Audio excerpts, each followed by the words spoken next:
பொருளாளர் மு.க. ஸ்டாலின் ஈரோட்டில் போக்குவரத்து தொழிலாளர்களுடன் கலந்துரையாடுகிறார். இதன் நேரடி காட்சிகளை தற்பொழுது பார்க்கலாம். மாவட்டத்திற்கு செல்லுகிற போது அங்க இருக்கக்கூடிய சாத்தூர், விருதுநகர், சிவகாசி போன்ற பகுதிகளில் இருக்கக்கூடிய தீப்பெட்டி தொழிற்சாலைகள், பட்டாசு தொழிற்சாலைகள் இருக்கிறது என்பது உங்களுக்கு தெரியும். எனவே அந்த சம்பந்தப்பட்டிருக்கக்கூடிய தொழிலாளர்களை, தொழிற்சங்க நிர்வாகிகளை அங்கு சந்திக்கக்கூடிய வாய்ப்பை பெற்றோம். அதேபோல் சங்கரங்கோவில் தொகுதிக்கு செல்லுகிற போது நெசவாளர்கள் அதிகம் இருக்கக்கூடியவர்கள், எனவே அவர்களை அங்கு சந்தித்தோம்.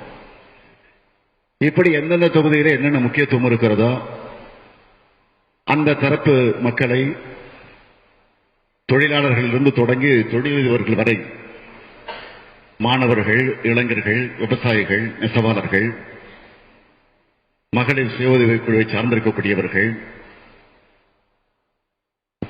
அரசு ஊழியர்கள், ஆசிரியர் பெருமக்கள், முதியோர், இளைஞர், இப்படி பலதரப்புப்பட்ட மக்களை எல்லாம் சந்திச்சு அவர்கள் பிரச்சனைகள், குறைகள், கோரிக்கைகள் இவைகளை எல்லாம் கேட்டு அந்த வகையில அந்த நிகழ்ச்சியை தொடர்ந்து நடத்தி வந்திருக்கிறோம்.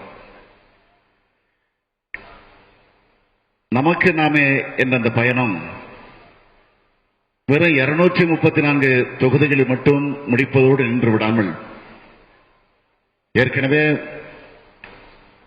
234 தொகுதிகளை முடிச்சாச்சு. அதுவும் 234 தொகுதிகளையும் முழுமையா முடிச்ச பெருமை எனக்கு வந்து சேர்ந்திருக்கு. அதில் எனக்கு ஒரு பெருமை. இதுவரையிலும் நம்முடைய தமிழக வரலாற்றில் இப்படி ஒரு பயணத்தை நடத்தியதாக யாரையும் அடையாளம் காட்ட முடியாது. இதுல ஏதோ எனக்கு ஒரு ஆணவம் வந்துடுச்சு அப்படின்னு நான் நினைக்கல. எனக்கு ஒரு பெருமை வந்திருக்கு. ஆக அந்த பணியை நிறைவேற்றி முடிச்சிருக்கிறோம். அது கழகத்திற்கு வலு சேர்க்கிற தலைவர் கலைஞருக்கு பெருமை சேர்க்கக்கூடிய நிலையில அமைந்திருப்பதை எண்ணி நான் உள்ளபடியே மகிழ்ச்சி அடைகிறேன், பெருமைப்படுகிறேன்.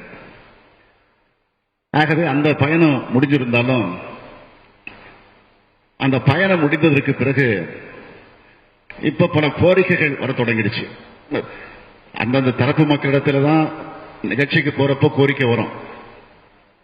இப்ப எங்களையும் நினைச்சு பேசுங்க அப்படிங்கிற கோரிக்கை இப்ப அதிகமா வர ஆரம்பிச்சிருச்சு. அதுல குறிப்பா தொழிலாளர்களாக இருக்கக்கூடிய, அதுல அரசு போக்குவரத்து தொழிலாளராக இருக்கக்கூடிய உங்களிடத்திலிருந்து இந்த கோரிக்கை வந்துச்சு. இப்ப இந்த நிகழ்ச்சி நடத்துற செய்தியை கேள்விப்பட்டு இன்னும் பல கோரிக்கைகள் வர தொடங்கிடுச்சு. இப்போ இன்னொரு ஒரு வார காலத்திற்குள்ள மக்கள் நல பணியாளர்கள், அதைத் தொடர்ந்து அங்கன்வாடி பணியாளர்கள், இப்படி ஒவ்வொரு நிலையிலிருந்து கோரிக்கைகள் வர தொடங்கியிருக்கு. ஆக முடிஞ்ச வரைக்கும் எப்படியும் தேர்தல் தேதி அறிவிப்பதற்கு முன்பு என்னென்ன அமைப்பை பார்க்க முடியுமோ அதையெல்லாம் பார்ப்பதற்கு நானும் திட்டமிட்டிருக்கிறேன். ஆக அந்த வகையில தான் இன்றைக்கு இந்த அரசு போக்குவரத்து தொழிலாளர்களாக இருக்கக்கூடிய உங்களை இங்கு அழைச்சு இந்த நமக்கு நாமே பயணத்தை நடத்த இப்பொழுது நாம் இந்த நிகழ்ச்சியிலே கலந்து கொண்டிருக்கிறோம்.